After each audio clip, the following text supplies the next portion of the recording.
All right. We have some nonlinear systems in the equation of the form of x squared plus y squared equals r squared.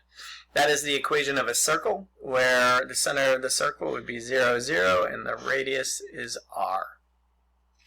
And just like the other ones, right, if your linear equation does not touch the circle, then it would be no solution.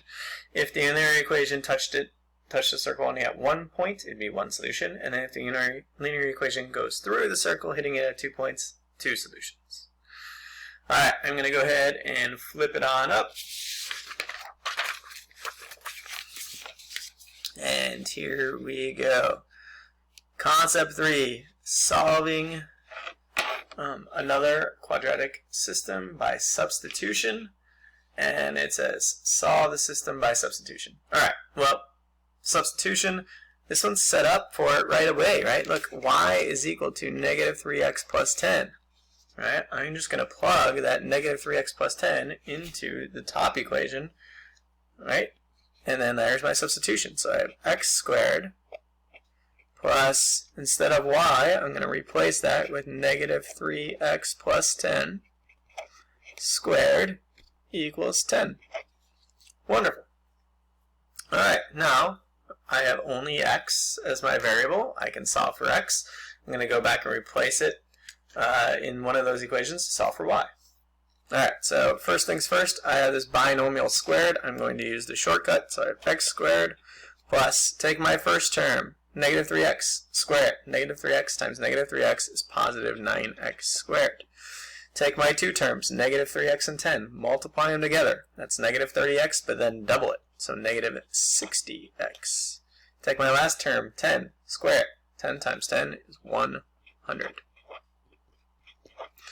Alright, got my quadratic. I'm going to combine my like terms here. I'm going to get 0 on one side by subtracting 10 from both sides of the equation.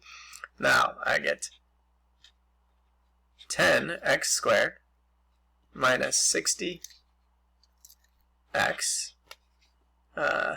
plus 90 equals 0. Okay, I got my quadratic here. How am I going to solve this? Well, first thing I'm going to do is look to factor out greatest common factor, which is 10. I am now left with x squared minus 6x plus 9 equals 0. And look at this. Alright, so I got a perfect square and perfect square. Is it potentially a perfect trinomial square? Well, if I take my root of x squared, I get x. Take that minus sign right there. Take the square root of 9, which is 3. If I multiply those two terms together, that's negative 3x. And if I double it, is it negative 6x? Yep. So then I just put the power 2, factor that to a perfect trinomial square. 10 stays there, equals 0.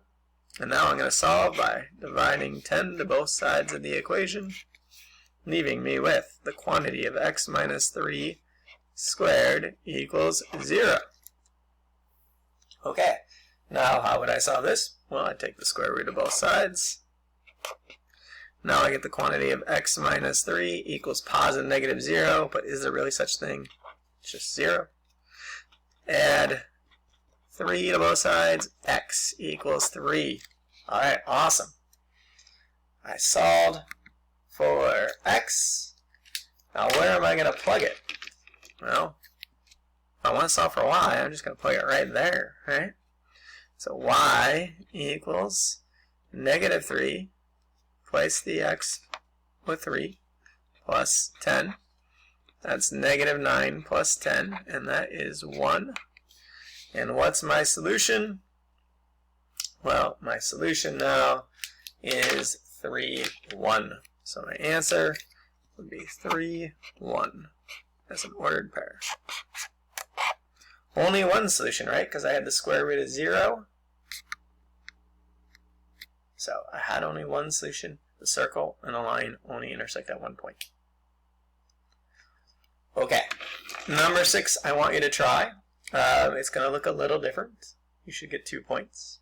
Okay, so take your time, work through it, use substitution as it's asking, and off you go. When you are done, unpause, and I have the answer right here. So pause and work through 6 now.